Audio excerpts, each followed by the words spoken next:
It happens when you're alone, late at night, phone in your hand, mind racing, heart numb.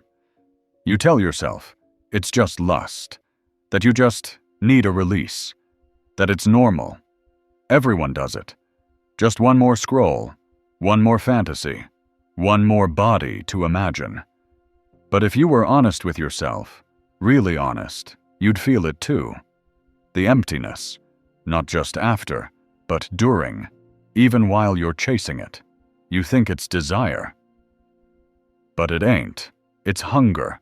Hunger for something deeper than skin. It's grief, for something you can't even name. Carl Jung? He saw this, long before modern psychology dared whisper it. People will do anything, no matter how absurd, to avoid facing their own soul. And lust, this constant grasping, craving, consuming, it ain't about pleasure. It's escape. Escape from boredom, from pain, from loneliness, from the aching silence inside your own damn heart. You tell yourself you want her, but what you really want, to feel alive, to feel held, seen, to feel something. Lust ain't the enemy. It's the sign, the symptom, the cry beneath the surface of this empty, performative life.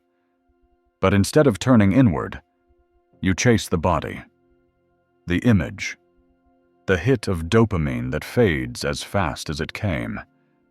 And when it's over, that void, that silence, still there. You, still untouched. Lust isn't the enemy. It's your soul, begging you to listen. Beneath that craving, there's something deeper. Disconnection. You're not connected to your body, not connected to your purpose, your emotions, you. So you reach for the easiest fix, the illusion of closeness, the illusion of control, the illusion of being wanted. But Jung? He'd say, this is the shadow in action, the part of you that was never loved right, now searching for love in all the wrong ways. And it ain't just about sex. It's in the compulsive texts, the porn at 2 a.m., the meaningless conversations that almost feel intimate, the constant mental replay of someone who once made you feel desired. But what you're really doing? Avoiding that loneliness crawling beneath your skin. You don't just want a release. You want rescue. Rescue from your own isolation, your own numbness, from those buried needs you were never allowed to have. Jung saw this in every soul that came to him. Sexual issues. Nah, what it really is spiritual hunger, dressed up as desire. Jung, he didn't moralize, didn't judge. He went deeper. 'Cause he knew the real question ain't why do I feel lust? The real question is, what's this lust trying so damn hard to distract me from? And that's the question you gotta face right now. Because if you don't, you'll keep feeding the craving, but never touch the wound. You'll keep chasing bodies, but never feel intimacy. You'll keep fantasizing, but never feel seen. You'll keep finishing, but never feel whole. Here's the truth no one dares to tell you. You don't need more pleasure. You need more presence. You don't need another body. You need to come back to your own. That part of you that keeps reaching outward, that's the part that was never met. Inward. That's what Jung's Red Book was really about. Not sex, not power, not control, but integration. The reunion of all those lost pieces. The return to the self. The courage to stare your own emptiness dead in the eye and not run. So before you open another app, before you send another text, before you let your craving pull the strings, ask yourself, is this lust, or is this loneliness wearing a mask? And if you stopped running, stopped escaping, what would you find waiting inside you? Jung didn't see lust as just some physical urge. No. To him, it was a spiritual signal, a code from the depths of your unconscious, a warning. Your soul's been starved, because when you don't face what's inside, desire doesn't come from wholeness. It comes from fragmentation.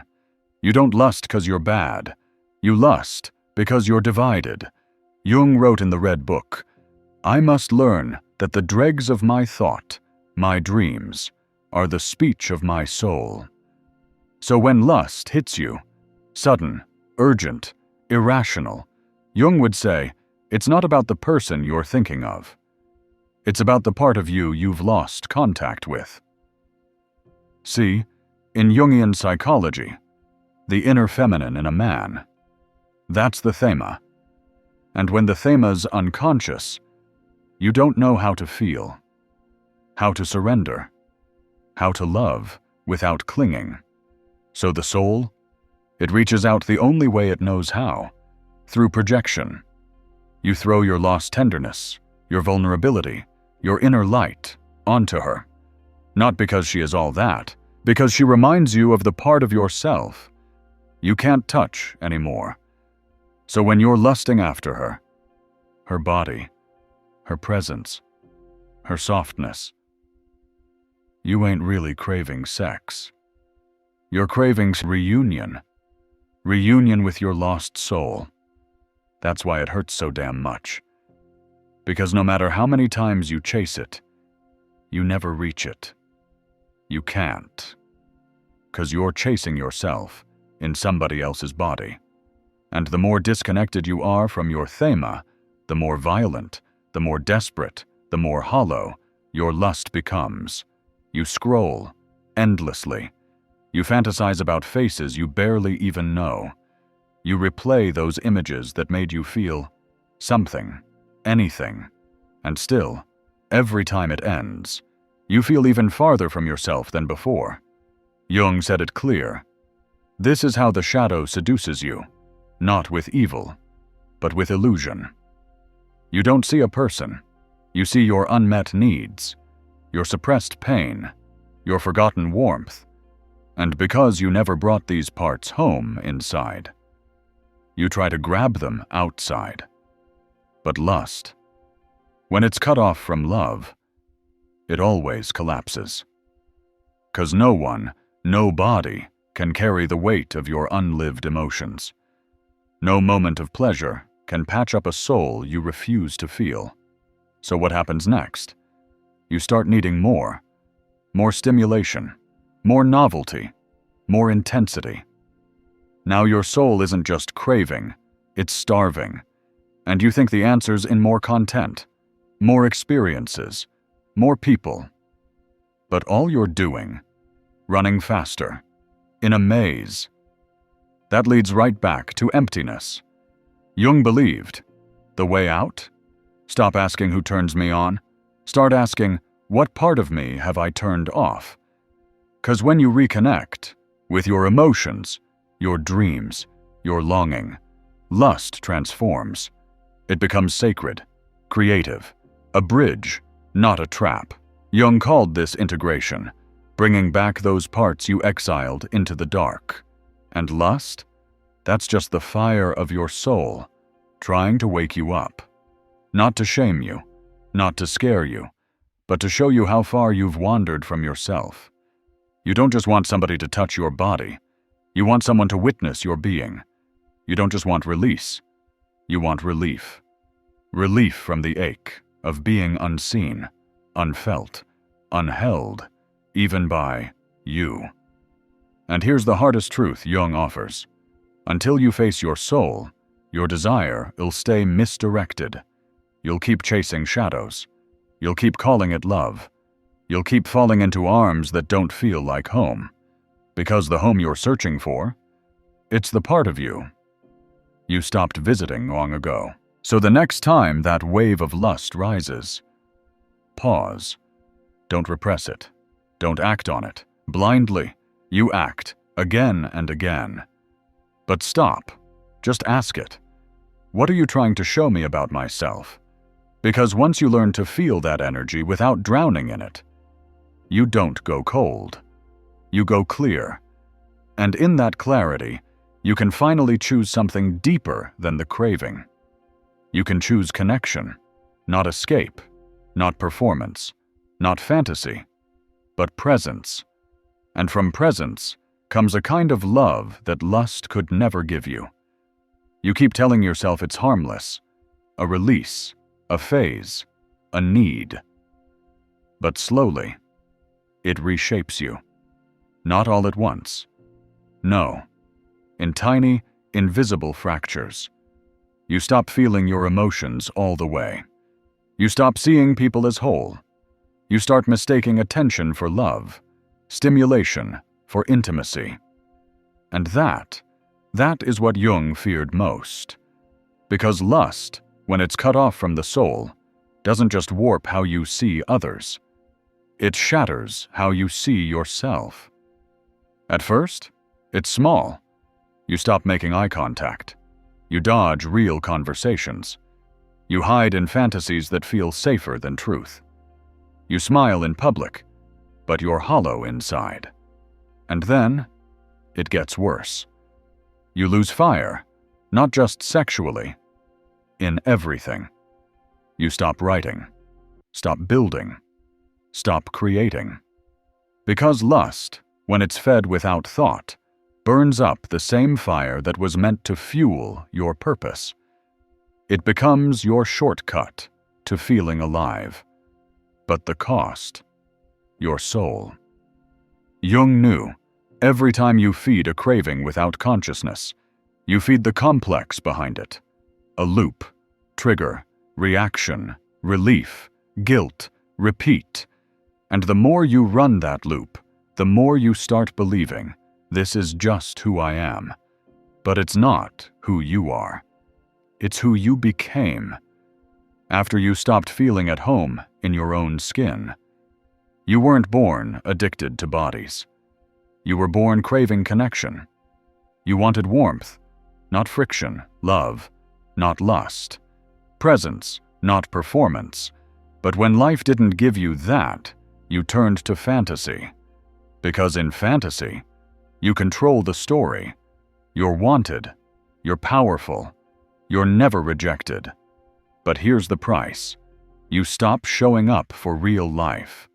You lose the muscle to sit in awkward silences, to endure longing, to build something that matters, to fail in front of love, and try again anyway. Because lust teaches you escape, not courage, not patience, not resilience. And so you stay stuck, chasing highs that never reach your heart, looking for women who make you feel something, just enough to distract you from how lost you really are. And maybe worst of all, you start to hate yourself. You tell yourself you're weak, that you're broken. It's not brokenness, no. It's disconnection. Disconnection from your inner feminine, from your soul's own power to nurture, to hold, to feel. You've got fire, but no warmth. Desire, but no devotion. And without integration, lust turns into violence. Not violence you see. Violence you live. Inside. You betray your own values. You swear to yourself never again. And the next night, you're right back in the loop, and slowly, your mind scatters. Your heart hardens. Your dreams dry up. Because nothing that once made you feel alive, can match the intensity you've burned into your own system. The high, brief. The aftermath, endless. And the worst part? You start needing more, and feeling less. Jung called this psychic possession, when the complex hijacks your will, when you're not the one acting anymore, you're acted through. And in this, it's not really you chasing lust, it's your shadow, your loneliness. That small, unloved child inside you, still searching for someone to hold him, the only way he knows how. And so the cycle repeats. You wreck connection. You tear down relationships. You can't bear discomfort, so you swipe. Can't bear silence, so you scroll. Can't face yourself. So you chase someone else's body. And what you don't see, not until it's far too late, is this. Lust doesn't just keep you from love, it keeps you from becoming you. It drains your creative fire, shreds your attention, empties your soul, blinds your spirit. And the longer it goes on, the more you wonder, why don't I feel anything anymore? That's the cost. Not shame, not punishment, not hell, but numbness. And Jung? He knew numbness is worse than pain, because when you're numb, you stop evolving, you stop listening. You stop hearing that voice inside you, whispering, "This isn't who I came here to be." You don't need to hate yourself to heal. You don't need to kill your desire. You just need to ask, what's this craving trying to teach me about me? Jung didn't tell you to kill the fire. He told you to understand it, because that fire, left untended, turns to addiction. But faced, it becomes transformation. And that path? It doesn't start by closing your eyes. It starts by opening them. No more lies, no more blaming, no more, "This is just who I am." You're not broken. You're just lost. And lust? Lust was your way of avoiding the map. But that night you've been chasing, it was never in her body, never in that video, never in that message, that app, that escape. The map was always your soul. So, where do you start? Stay. Not with her, not with them, with you. Stay. Stay in your body. Stay with the ache. Stay through the craving without feeding it. At first it'll feel impossible. You'll shake. You'll scroll. You'll itch for escape. But if you breathe through it, just one moment longer than you usually do, you'll hear something new. Silence. Not the numb kind, the sacred kind. And in that silence, a voice will whisper, "I miss you." It's the part of you that you left behind, the boy who learned to earn love through performance, the soul that mistook touch for truth, the man who forgot that his craving wasn't evil, just unmet. Jung believed you don't kill your shadow, you integrate it, you sit with it, you learn from it, you bring it back into the light. So what does that look like? You start writing, not to impress, to feel. You create, not for applause, for release. You sit in nature, you let yourself cry, you breathe into your chest and you ask, what do I actually want right now? And you listen, not just once, every day. Because healing lust, it's not a one-time fix. It's a daily relationship with your own soul. And over time, the cravings lose their grip. Not because they disappear, but because you no longer fear them. You welcome the heat. You thank the desire. You hear what it's really been trying to say. I want love. I want beauty. I want meaning. I want me. You don't need to shame yourself anymore. You don't need to prove anything. You just need to come home. Because when you reclaim your anima, your inner feminine, you don't chase it outside. You live it. You feel your emotions. You honor your softness. And you become magnetic because you're finally whole. And then, when someone does come along, you don't need to possess them. You don't need to be rescued. You don't need them to complete the parts of you that you abandoned. Because you already did that. In silence. In darkness. In that sacred place lust could never reach. But your soul always could. So if this hits something inside you, you've already begun the journey back. Sit with it. Listen again. And tell me in the comments, what have you really been craving all along?